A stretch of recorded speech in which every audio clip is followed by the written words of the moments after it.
Welcome to Inner Landscapes, the podcast where we explore our inner worlds, modern life, ancient wisdom, creativity, healing, and running an alternative business.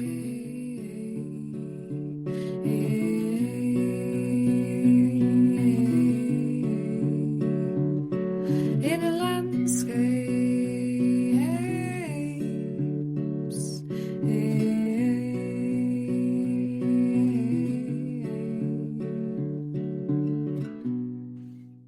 Welcome to episode 3 of Inner Landscapes. We're going to be thinking today about exploring one more type of beginning by asking ourselves the question, how can we become more present and less attached to thoughts, the past, or the future?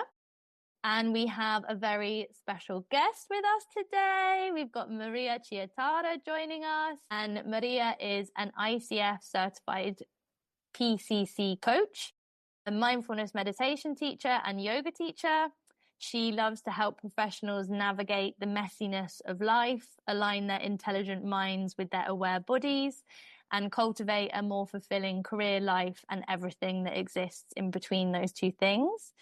And Maria is also the co-founder of the Mindful Facilitator and a faculty member at Coaching Outside the Box. So Maria, thank you so much for joining us today. Thank you. Thank you for the wonderful introduction. Lovely to be here with you today. And of course, we've got Martina with us as well. Hello, Martina. Hi. So maybe we could get started with Maria. You could just tell us or tell our listeners a little bit more about you and your journey towards becoming more present. So first thing I want to mention, it's a very much a work in progress. I haven't found the magic switch yet, unfortunately. I can mention that, like many of us, probably I spent most of my life going through it in autopilot until I met mindfulness practices. Like yoga was my entry point, mindful walking. And those had such a huge impact on me and the way I was showing up for myself and others, that the passion grew bigger and bigger. And eventually they turned out into my full-time job. So yeah, I guess my path towards present went really hand in hand with my career path. Wonderful. And I think that's really interesting, actually, because for all three of us, that's the same thing. Like our personal journeys have ended up leading us towards the businesses that we are all running now. And I think we've got a real alignment between our values, our passions, and then also the things that we do as kind of business projects. And why don't you tell the listeners a little bit more about you? Like, where are you from? Me and Martina started our podcast with what do you do for fun? So like, what is your vibe? What's Maria like on a day-to-day? Pleasure. So I'm Italian. I live in London currently, so that's something that I share with Martina and Alice. We all had our London period, London era. And I lived in Spain, I lived in Germany for 7 years, and I landed in London 3 years ago. And so, yeah, I consider myself a citizen of the world, if we can say it like this, even if it's a bit of cliche. And what I do for fun, I love dancing. So I've been into salsa, Cuban salsa for a long time. Now I'm really getting into jive and Lindy Hop. I really like to jump around and move my body like no one is watching most of That's so good. Yeah, I really enjoy that. Yeah, I guess that's my creativity practice, dancing. Yeah, wonderful. And you're also a surprise in terms of where you started in career and things like this. I remember when you first told me about your early career in kind of computers and things like this, and I was like, what? So maybe you could also tell us a little bit about your transition from, I guess, somebody that was very techie to somebody that is now really living in this holistic space. With pleasure, yeah. So my background is in tech, as you mentioned. I have a master in computer science, majoring in artificial intelligence, machine learning. And so, yeah, I was a very techie person, very analytical kind of brain. And so I studied in Barcelona. That's where I did my master. And then I moved to Berlin, working within the very hectic tech hub that Berlin is in the world of startups and very high-paced kind of environment. And I really thought I enjoyed it. There was a lot of fun, a lot of new things happening. And I found a very nice equilibrium. I was working part-time as a software engineer and also traveling in the meantime. I had a beautiful Asia trip while I was working as a software engineer. And it was a very nice equilibrium. But then my now husband entered the chat, and he's a very passionate software engineer as well. And so when we started living together, I felt like, why don't I find a full-time job as a software engineer? It was kind of more compatible with the life of a long-term relationship I had in mind. Mm-hmm. But unfortunately, what happened was that I burned out very, very fast. I started passing out a few times per day. I was so deeply unhappy. I was really dreading going through my Mondays and just getting myself to work. And so something else I want to mention is that luckily my husband is such a passionate software engineer that he really inspired me to give up. I really felt I was nowhere near where he was in terms of passion and the heart he was putting in the passion. And so it really inspired me to kind of start a search within myself, understanding what's really resonating with me, what would bring me the same kind of light and spaciousness when I bring myself to work in the morning. And so I was in the organizational space. I was working for Snap back in the days as a software engineer. And I started kind of exploring what the agile world was, what the facilitation world, how I can serve my team at best. And so that was my gateway into coaching. I started getting really, really into coaching. And then it grew into organizational coaching. I started studying like the nerd I am. Eventually, a couple of years ago, I decided to quit my employed job for good and kind of starting experimenting with the vision of serving teams, leaders, and organizations in a more holistic way. So bringing not only coaching, but also mindfulness and yoga into the equation. And so, yeah, here it is. I wish that our listeners could see us having this conversation, because your smile as you're talking about this transformation as well, and like the work that you're doing now, your smile is getting broader and broader, and it's so nice to I've heard this story before, but so nice to see it kind of still lightening you up and stuff as you think about that transformation. Pride is emerging as I tell the story. I'm so happy, so glad that I had the courage and the strength to go through it, So yeah, that's what's emerging. 100%. And actually, we were talking about this last episode, weren't we, Martina, the thing of the beginning of a business, and how for both of us, it was such a whirlwind of like fear and the unknown and just like all of these things that happen in one go. It's a really courageous act to just say, I'm going to trust myself so deeply to build something from nothing, and kind of go into a space where it's really just me. Like, you still have your community and stuff, but it's a very solo journey. Alice, in my case, I don't think it was much of a I trust myself. It was more I allow myself the space and to fail, Mm-hmm. I'm gonna fail. I'm gonna fall face first on the floor, and that's okay. It's an experiment, and that's where it brings me. So perhaps it's more trusting. Yeah, perhaps it is trusting myself. Yeah, in terms of I can navigate through uncertainty, and yeah, it's gonna be okay. Yeah. No, but you're so true, actually, when you say that. I don't know how much I trusted myself either. When I think back to it, I assume that that's the foundations of why I did it. But then my dad always used to say you should never assume anything because it makes an ass out of you and me. Maybe that's one of those examples. Like, I don't think I trusted. I think I was just like, okay, I don't know what else to do. This feels good. I'm going to do it. And if it doesn't work out, I'm going to adjust and tilt. So maybe it is more of a giving permission to fall on your face and see what happens and learn and grow. Yeah. And I think it's never about falling on your face, really, because for as long as you keep trying, you haven't failed.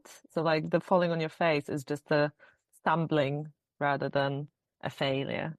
Yeah. And actually, even with failure, I was watching something yesterday on Instagram, literally cannot remember who it is, but they were talking about, I have the right to change my mind on anything every single day.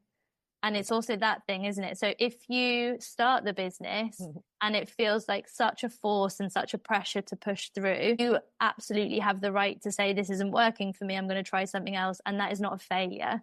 That's actually a very like present and mindful decision to say, this isn't right for me, I'm going to go in another direction.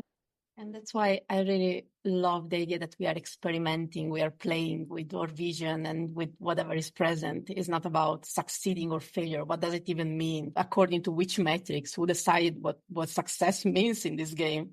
It's experimenting and finding your space and see how it feels. Yeah. And when you wear that intention, it's so much easier to do things, isn't it? Rather than putting that huge pressure on yourself of it looking a particular way or being like a linear success or failure.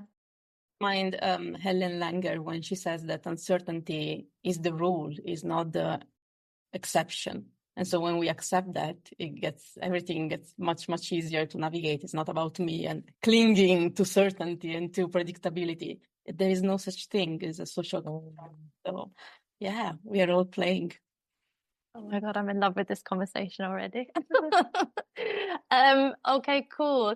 So let's bring ourselves to the present moment. So me and Martina start our episodes by talking about what our inner landscape is looking like at the moment. And maybe we can just explore this together. So Martina, do you want to go first? Introduce us. What's your inner landscape looking like today? So my inner landscape at the moment is an embodiment of floatiness. And I had this vision as I was sitting down to do art this morning of a woman floating in a purple sort of, almost like a cloud actually. And we talked about clouds on our Instagram live. And that's what my inner landscape was related to last time we spoke about this.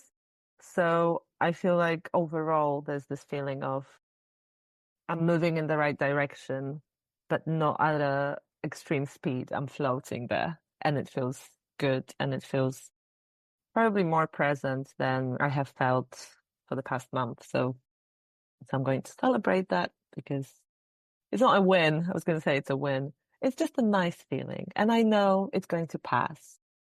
So, I'm going to be present for it.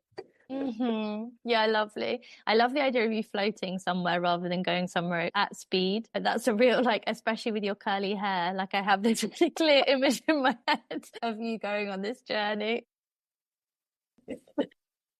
And I think my inner landscape is perhaps feeling in a similar sort of floaty way. I don't know if it's a Friday thing or I also had a really nice art practice this morning, actually. So in my membership this week, I made a slightly tenuous link to the fact that on Sunday in the UK, it's the National Day of Children. And so I wanted in our workshop to have a moment to go back to our childhood and explore our kind of the sensations and objects and people and memories that are still kind of present for us and that we can remember bringing us just good feels. And with this, I ended up remembering loads of different things about what a weird child I was, but also having this really beautiful memory where like I can remember I moved house a lot, but I can like remember the house I was in and the room I was in. And I just remember having a conversation with my dad at nighttime, and I was really sad and upset because I didn't know what happened to us after we died. And I was 7, I think, or 6 when I was having this conversation. And I just remember my dad being so gentle with me through this. I have no idea what he told me. He wasn't religious, so it definitely wasn't anything to do with heaven or anything like this. But I just remember the feeling of being so comforted by him being close in that moment in time. And I think from that workshop, we then made a story quilt, like a picture that's like a quilt. So everything is shapes and kind of layers on top of each other. And I've then added paint to this on Wednesday and a little bit more paint yesterday and then some ink lines to it today. And I just feel like I've been floating through this memory, that really warm, delicious feeling of just being like, I'm scared, but I'm okay. And also like I'm scared, but I'm loved. This kind of, not that I feel scared now, I just feel that comfort now in the same kind of like floaty, gentle way. So yeah, my inner landscape is a bit like dreamy, maybe a bit surreal, very like undefined, but also my dad is there and there's a real clear sense of being protected and loved at the moment.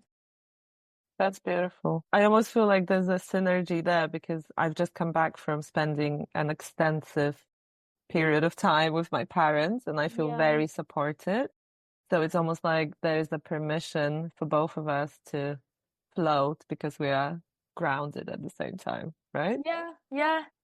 Yeah, this makes loads of sense. And then we have Maria, who's about to go back to her Italian family for a little bit. So what's your inner world feeling like at the moment, Maria? I just want to name how radical is the work that you're doing, ladies. The idea of sharing how are you really, on a podcast. This is very beautiful and you don't hear this often. So yeah, I just want to say how much I appreciate you in this space. Well, thank you. We really appreciate having you here as well, joining us for it. And if I tune in my inner landscape, I think I feel a bit of a shaky core. There is some energy going on there. As Alice mentioned, I'll go to Italy to visit my family next week. And just a lot of little trips and travels will happen in a few months, which are all great news. Really excited about that. But also, I kind of perhaps a bit bracing myself because I know there will be a lot of movement and not much time to settle and to sit still. So yeah, there is energy and anticipation, perhaps a bit of but also excitement, and both coexist.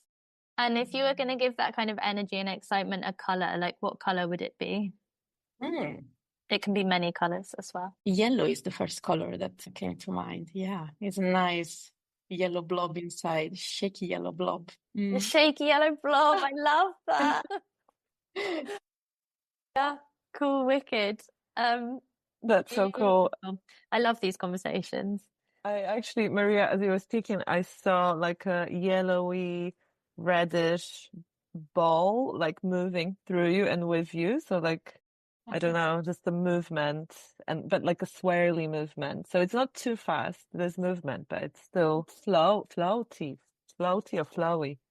Yeah, I'm sensing a floating thread in this room. Yeah, just a little bunch of clouds. Which is quite a good time to then think how we come into grounding is our next bit that we were going to be thinking about, and this idea of being present. And I think that all of us are talking about this floatiness in a present way. But I remember joining one of your sessions recently, Maria, and you were talking about being present or being in trance and how we can kind of like raise our awareness to notice these things and develop greater presence. So maybe you could tell us a bit from your background and kind of expertise as a mindfulness coach, but also as someone, are you a practicing Buddhist or you're just very interested in Buddhism? Or is there not a difference between those? Buddhist. So never took refuge, for example. I've been thinking about that, so it's something on the back of my mind, but also the whole Buddhist philosophy is about not getting too attached to label and to what I am not. I'm wondering if, affirming I am a Buddhist now doesn't go against the philosophy. Yeah. I don't know. Yeah. It's another topic I'm playing with. I wouldn't say I'm a formal Buddhist just yet. Okay, but this is something that you talk about a lot. So from kind of a Buddhist perspective and a mindfulness perspective, and also somebody that has just had the personal experience of becoming more present through lots of different grounding things. What is being present all about, and how can we achieve a greater sense of presence? What's presence all about? For me, it's about creating space for what is right now. And so we can give mindfulness many kind of different definitions, but at the end of the day, it's about intentionally noticing what's in front of me. And so it could be as simple as, noticing three things of what's in, like, the person I'm speaking to right now. I love your glasses, for example, Alice. Yeah. So this is a kind of bottom-up approach, starting noticing, even in the midst of being in this trance and feeling ourselves floating and feeling things rushing around. or it could be a top-down approach. So as we discussed before, coming to terms that uncertainty is the rule. And so once we recognize that uncertainty is the rule, we start paying attention. And so there is no noticing things that we don't know, because we know we don't know. We are in a constant state of uncertainty. And so it's about, to me, it's about start noticing and being here, being present with what is, which is not what it was there 10 minutes ago. It's not what will be here in 10 minutes. This moment is unique, and that's where we are. Yeah. And what's some ways that when you're starting to work with somebody and thinking about helping them move into this sense of awareness, you've already mentioned kind of noticing 3 things around you, or accepting that everything is uncertain. Is that what you said? Yeah. And what are some kind of like tips or suggestions for how to create that kind of trigger for yourself back into the moment, how to raise the awareness where you can identify, like some things that come up often in meditations that I do, like guided meditations, is identifying this is a thought, or identifying that I'm not present, like these kinds of anchors back into the moment. How do you kind of suggest that people can start to have those sort of triggers for themselves, or those anchors, or start to raise that sort of awareness? So first I want to mention that it's very rare that people come to me and say, I wish I was more present. Usually people come with symptoms like anxiety, stress, I'm never happy despite I'm checking all the boxes and things don't click. And so presence is just a tool for us to recenter, ground, and find alignment, if you like this word. And so perhaps I would approach this on a different, from the opposite, in the opposite way. So rather than looking for, no, perhaps it was just, you just said. So I think it's easier for us to get to know ourselves, understanding what are our flags of trance, we call it. So what are some things that tell you that you're not being present, that you're not right here and now? For example, for me, the dishes in my sink start piling up, or clothes start like not being folded and tidied, or I start seeing people around me as the bad guy. I am the only one with integrity at that moment. These are all flags of trance for me. So when these things happen, I know myself, and I know it means that I zoom out. I'm under the line of awareness. I'm really in autopilot mode. And so when this happens, this is really a wake-up call, a kind of a moment for me to pause, understanding what I'm not paying attention to, what's present right now. These are all stories, or this is just noise. It's not what's really present. And so that's the moment for me to stop and start noticing. Yeah, wonderful. I really love that. And I guess that's then just also paying a bit more attention to your immediate environment, the way that you are like moving and doing things, the way you're speaking to people, and also the quality of your thoughts and things. This idea that don't let your thoughts just kind of run free in your head, to notice, like you said, that sometimes when you are in a trance, everybody else is kind of in the wrong and has become some sort of enemy, and you're the only one that has integrity.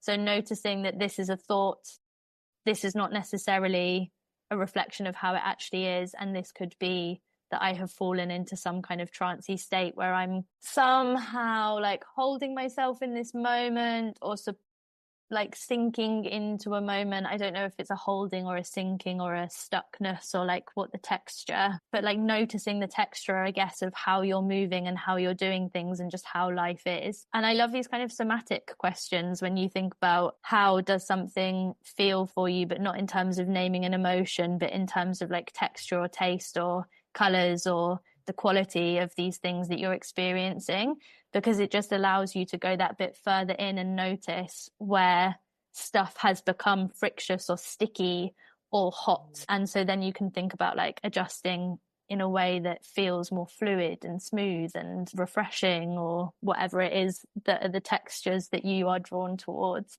Yeah, we say that emotions at the end of the day are somatic experiences, right? And if we attach a label to it, that perhaps it's easier to see it as the anxiety. It's on the table, is an entity, and I can decide how to relate to this. But also a very powerful tool is perhaps dissecting it and see that it's just at the end of the day is a weight on my chest. I don't have to identify with it. I don't have to take it that seriously. In the same way, if I pinch my finger, I will feel something on my finger. I don't identify with the tip of my finger. The same way, anxiety is a weight on my chest. It's just somatic experience. What do I want to do with it? How does it feel? Why is it? But I also think even words like sort of abstract nouns like anxiety, love, hate, like all of these things, this is what I talk about when I'm working with people on creativity. No one feels anxiety in the same exact way, and nobody feels love in the same exact way, or hatred or passion or anything. So it's also helpful sometimes we can say, I'm feeling anxious, put a label on it and move past. But then actually anxiety can also feel different for you individually each day and things. So I think there's also not a need to attach to it, but to allow yourself the space to just say, what does this feel like for me today? And how could I perhaps choose a path that is going to ease that sensation, or that is going to bring some counter or some new energy into this space? And yeah, that will be different every day and all the time, won't it? Martina, what are some ways for you that you tap into kind of becoming more present, or perhaps noticing that you've fallen into some trance? I mean, the journey to becoming present, like Maria said at the beginning, it's a journey, it's ongoing. And it also didn't come easily to me to tap into that energy of presence and that stillness of it. I was thinking about it yesterday, actually, because I walked past this shop that is a mysterious shop with wooden carved out Buddha statues, just like 2 minutes walk from my house. And I was like, wow, okay. And I just stood there looking at them, and I remembered that I first came across, I mean, I'm talking about Buddhism because Maria is here, but just it was Buddhism 20 years ago when my flatmate was actually a practicing Buddhist, and I started doing chants and, prayers with her. Like, she would invite me to do it with her. And there was this intuitive knowing back then that this was the antidote to this masculine-driven capitalist society, like to actually stop and do this seemingly strange and pointless thing that wasn't leading to any results per se, And maybe because I didn't grow up religious as well, like I never had that reference point, what is a prayer? So I think for me, it's almost like finding little ways. Ever since I discovered mindfulness and yoga about 12 years ago, it's finding those little ways to live my life or make my life almost like a living prayer. So like find these little ways where I can, it's going to sound so abstract, but like commune with myself. When I work with the womb as well, like it's basically communing with my womb, meaning connecting with that part of my body and with myself through whether it's like breath or sound or just stillness.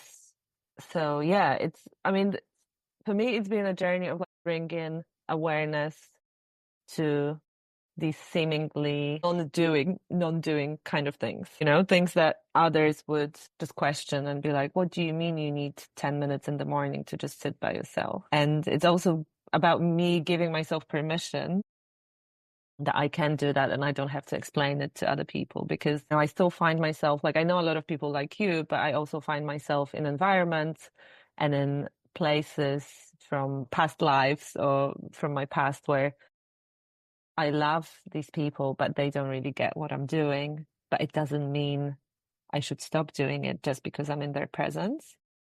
So yeah, it's been a journey of like navigating all these conflicting messages as well that, I get from the society and other systems that I'm a part of. And it could be like, relational as well. So like the system, the close family / friends circles too.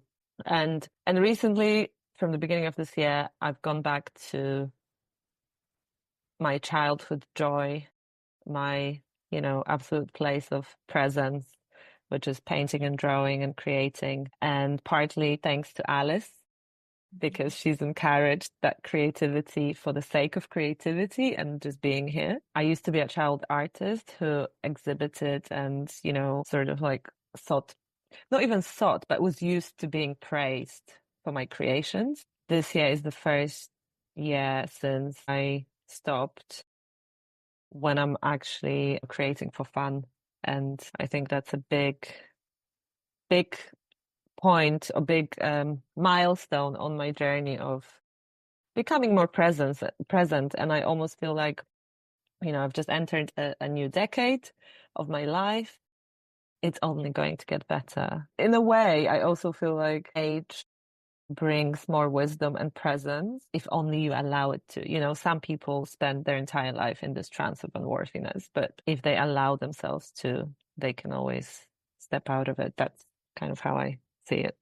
Yeah, and maybe let's talk to that for a second, because we can say that if you allow yourself to, and this makes it sound like a simple thing, but of course it's not simple, is it? And especially when we think about, you said you have some people in your life now that don't do these things and don't get why you do these things. And it's the same for me. I don't know if you also have this, Maria, people in your life that just live very differently and are like, what are you doing? Like, why? What would be like our advice to the listeners for if they're experiencing this at the moment? Like, how can you give yourself permission? How can you really allow yourself to, like, I guess, walk this walk of doing the things that you just want to do, that just feel good for you, like having that 10 minutes, doing the drawing, taking a deep breath in public, choosing not to have a confrontational argument, but instead to listen. Like, that's my thing that I used to do a lot, is I loved having heated debates with people.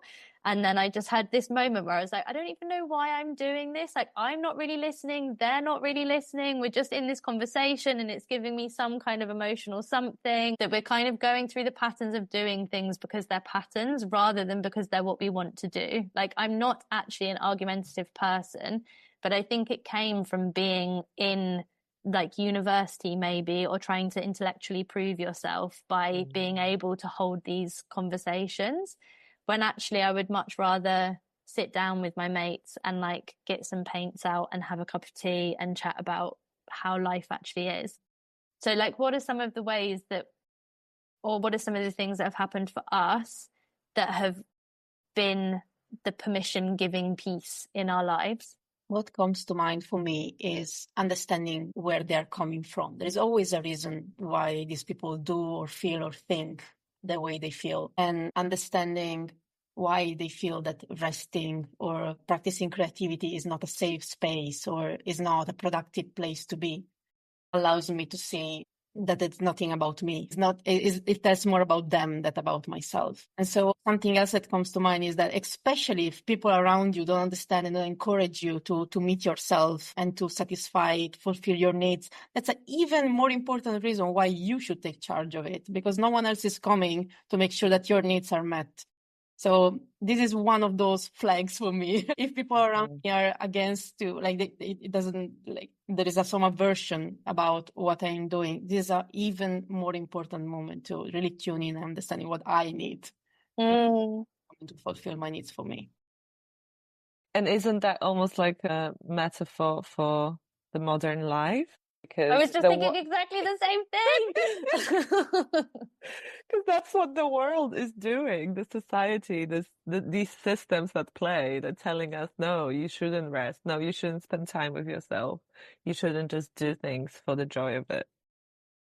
And also, just there's so many ways that we absorb all of these shoulds from all of these different places. So from like the people that we are around, from advertising, from social media, from the news, from our jobs, blah, blah, blah, blah, blah, like all of these things. There's a whole bunch of shoulds in there, but we have to be able to work our way through those and to have that space for us to know what we need, not what we should be doing. The should is a very dangerous word. It is. Mm. A place of love, because if I'm fulfilled, if I'm centered, if I'm taken care of, that we say that you cannot pour water from an empty jar. Like, we're not going against people around you. We are taking care of ourselves in their interest as well, right? Yeah, and one of my favorite images with this as well is that if your cup is full, so if you're taking care of yourself, then everything else can then overflow into your community. So rather than trying to pour from an empty glass, you fill your cup first, and then you have all of this to spill over into the community, which is only going to be more loving, more open, and spread that kind of positivity. For me, that was a really helpful image, because I think I used to give a lot of my time and energy to others, and I never did it for myself. And it felt like something that was kind of selfish to begin with, to take that 10 minutes or to art. But most mornings from 9 till 10 to me is creative play time.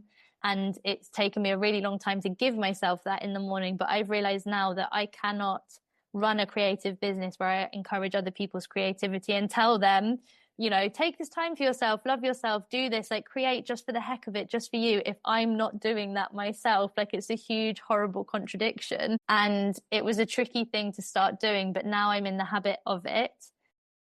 I can't really imagine starting my way in a different way. Obviously, I do sometimes because things come up, you have to take a flight or you wake up late or whatever. There has to be flexibility, but just starting my day creatively makes me really happy. And then everything else can grow from this place. So then let's have a think about this for businesses for a second. So we are all business owners. I don't think that any of us have teams of people that we're working with, but even if we do, we're the center of our businesses, which means we are organizing what happens within the business, how we market the business, finding clients, speaking with clients, money, all of these kinds of things. So if we've got somebody else that's listening that's in the same situation, or they're just a really, busy professional that's juggling many things, maybe also family life, just feeling a bit tight for time. What is one tip that each of us could give this kind of professional for perhaps not becoming more present, but just opening up a bit of space in their day? And then obviously with this space comes a greater sense of presence. But what's the tip for how people could just gift themselves, allow themselves maybe just 10 minutes a day? I'm wondering if we can challenge that, Alice. What I'm hearing is how professional can take 10 minutes a day. It can be the creative practice that you're mentioning. It could be my meditation, for example. But I'm wondering why don't we make our job or running our business or practice or creative practice, why don't we make it our experiment or playful moment for us to express ourselves, to create, to allow ourselves to fail and, be present and noticing whatever is arising. So this is what is making it sustainable for me. Mindfulness for me is not the 10 minutes in the day, at the beginning of the day where I dedicate to myself.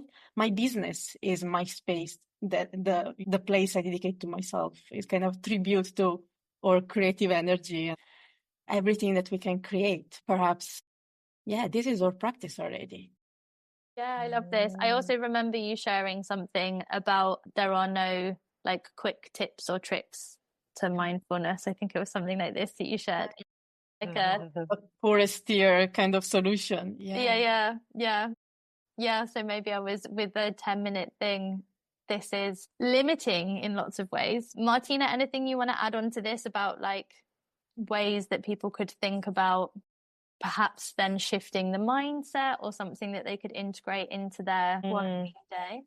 Yeah, I mean, I hear what you are both saying, because it's so interesting how we have this concept of I'm limited on time, let me find 10 minutes. And I often, when I teach people about menstrual cycle awareness and they say, oh, I can't really, adjust my life to different phases of my cycle. And I offer them, just try 1%, because it's more tangible for people to do something that, they can almost tick off the list, rather than me saying it's a way of life.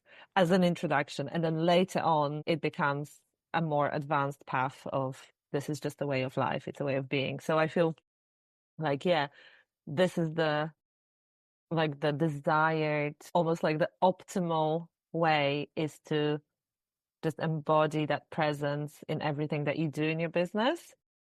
But as a starting point, maybe it is the 10 minutes. So I'm kind of somewhere in between what you both just said. And I also feel like what's underpinning all of this is, a lot of self-compassion and this feeling that you are enough and that you don't need to prove anything. And, something that I've learned on my journey, the biggest lesson is that just because I pause, it doesn't mean I've given up on the mission and the vision and the dream. So for me, it's more about these little reminders and almost like sprinkling them, across my working week and just keeping them at the back of my mind. Sometimes coming back to them, writing them down, reminding myself.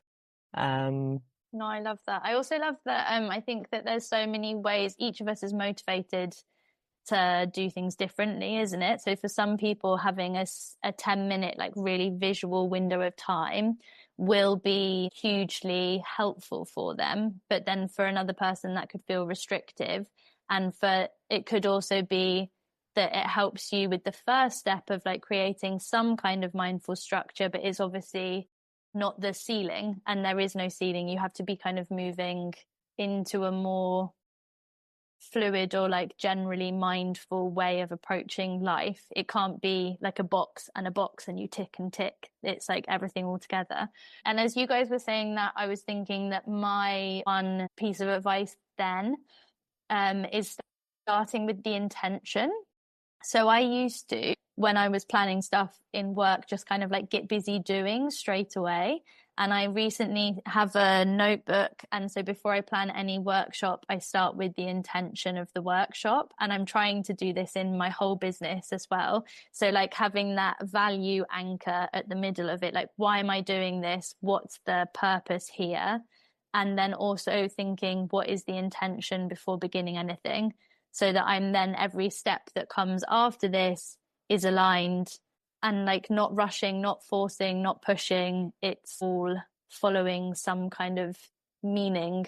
Yeah, some kind of meaningful intention is leading the way rather than just like frantically doing. So I think that would be my tip, is starting with some kind of intention before beginning. And maybe this is for anything rather than just work. Okay, lovely. Well, that's kind of like the end of our big chat. So Maria, we're going to go into the closing practice in a second. But before we do, could you just tell our listeners, where can they find you? How can they work with you? All the things that they would need to know about you if they want to find you after the show. Yeah, thank you, Alice. So I'm available to work with people one-on-one, but I'm also a coaching trainer and a mindfulness educator. So anyone feeling that needs support in growing their coaching practice or their mindfulness practice or their practice of facilitating mindfulness for others. I have different options and we are working with me around that. I would invite you to connect with me on my website, www.mariachietera.com, and I would invite people to subscribe to my newsletter. That's the best way to just be kept up to date with anything going on, and or my social media as well. Perhaps we will share them in the description of this podcast. Yeah, they are confirming. Yeah, we'll put all the links there. And also just to second that Maria's newsletter is a really good read. So I would definitely welcome her into your inbox if I was you. Okay, lovely. Then we're going to hand over to Maria, who's going to do a little grounding practice for us, and then we will close this session. Let's do it. All right. So I would invite you to find a comfortable posture in a way that allows you to be both relaxed and alert. Could be sitting down in your chair, but also walking, lying down, whatever works for you as you are listening to the last minutes of this podcast.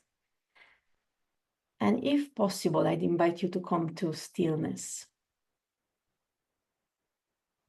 and feeling the simplicity of your body, just breathing right now.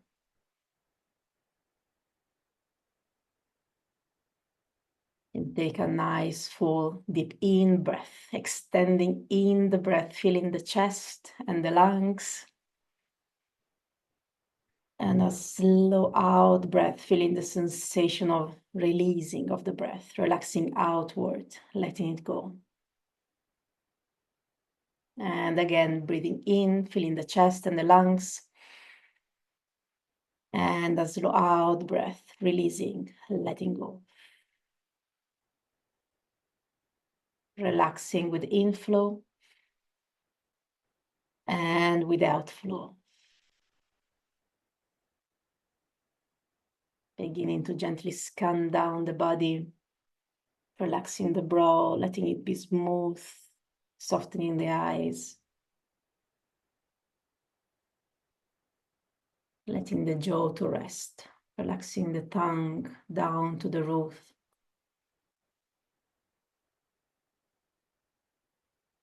Letting the shoulders fall away from the neck, relaxing down.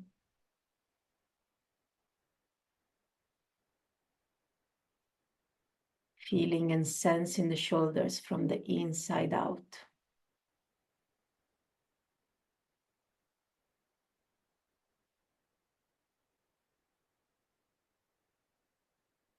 Dealing with the inside out, the play of sensations there.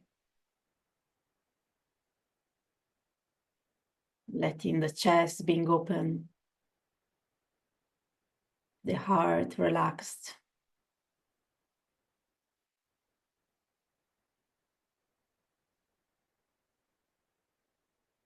Softening the belly.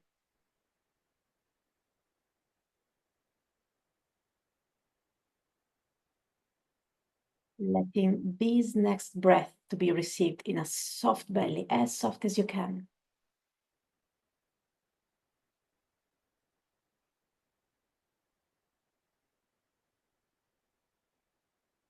Noticing this breath.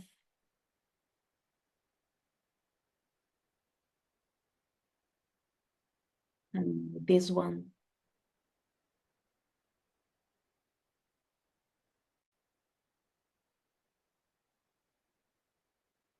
Sensing the pelvic floor. Feeling the legs, the volume of the legs.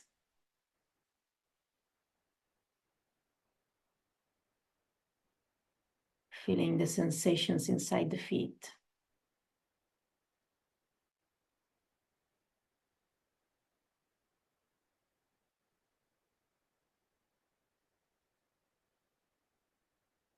And widening the lens to sense the whole body as a field of sensation.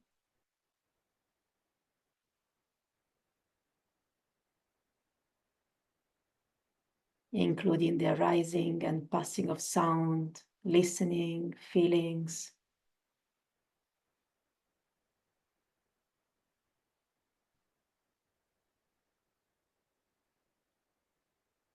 Check if you can notice 3 things of your body, your mind, your breath you were not aware of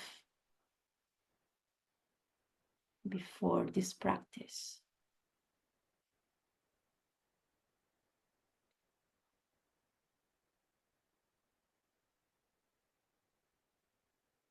Sensing it in a relaxed and gentle way.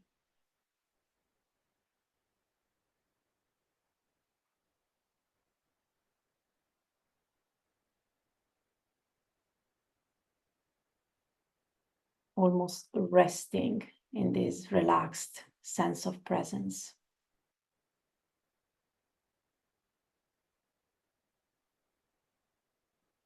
Simply noticing.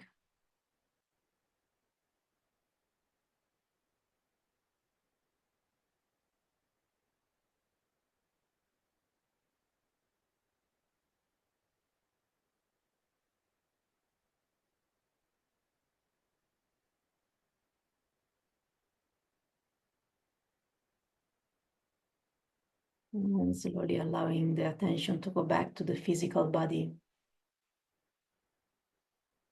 The different points of contact of the body against the floor, perhaps if you're walking, or against the chair, the weight of the body pressing down.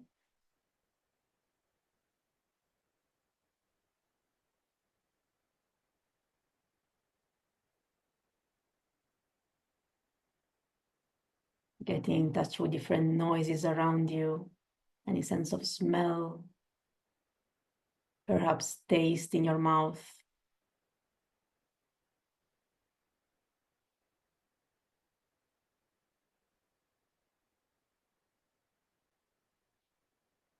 Perhaps, if accessible, getting in touch with one little intention, anything that is present for you right now, that will guide you through the rest of your day.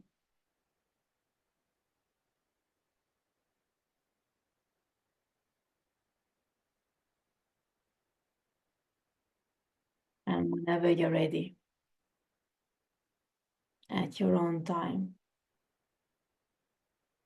you can gently open your eyes again.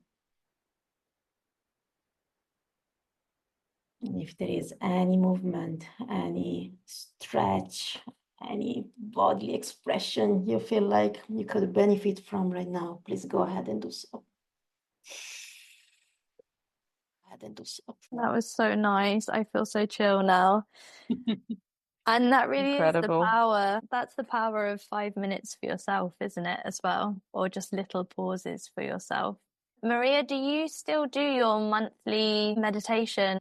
We have a mindfulness circle once per month. Next one is gonna be, I don't remember, but if you go on the website or you subscribe to my newsletter, I'll make sure that it will reach you. Yeah. So for anybody that's interested, this is on Wednesday mornings, isn't it? Once a month, Wednesday morning. AM UK time or 9. Yeah. And it's a lovely, lovely, lovely way to just connect with some people that are also starting their day from this place of mindfulness and stillness. Yeah. So, Maria, thank you again so much for joining us today. Thank you to all of our lovely listeners for tuning in, and obviously to all of us for the insight and shares and all of those kind of things. Martina, anything you would like to leave us with? Thank you so much, Maria, for joining us and for imparting all your wisdom and for your beautiful presence here. And yeah, I would just encourage everyone to follow Maria. We'll leave all the links in the description of the show. Yeah, just happy presence and mindfulness and onwards. And onwards. And as we said in past shows, if you want to share anything after listening to this episode, then you're more than welcome to write to us on social media. Everything will be in the show notes. And we're also popping a few invitations for journaling into the show notes as well. So if you want to explore a little bit more how you are feeling at this present moment in time, you've got some questions in there that you can also explore after. Thanks again for listening to this episode of Inner Landscapes. If you enjoyed the episode and took something from it, we would be very grateful if you gave it a like or even subscribed to our channel. This is really helpful for other people finding our podcast in the future and expanding this community space. If you know somebody that would also benefit from listening to this kind of conversation and stepping a little bit closer to what's going on inside for them, then please do also share this episode with them. Building a community takes these kinds of small, loving actions, and we really appreciate anything that is shared and spread from this little space that we're creating right here. If you've got any questions or you want to get in contact with us about exercises or things that you took away from the episode, then you can find us on Instagram. Alice is at creative_t_breaks, and I am at The Kind Space. Thanks again and have a lovely rest of your day or night.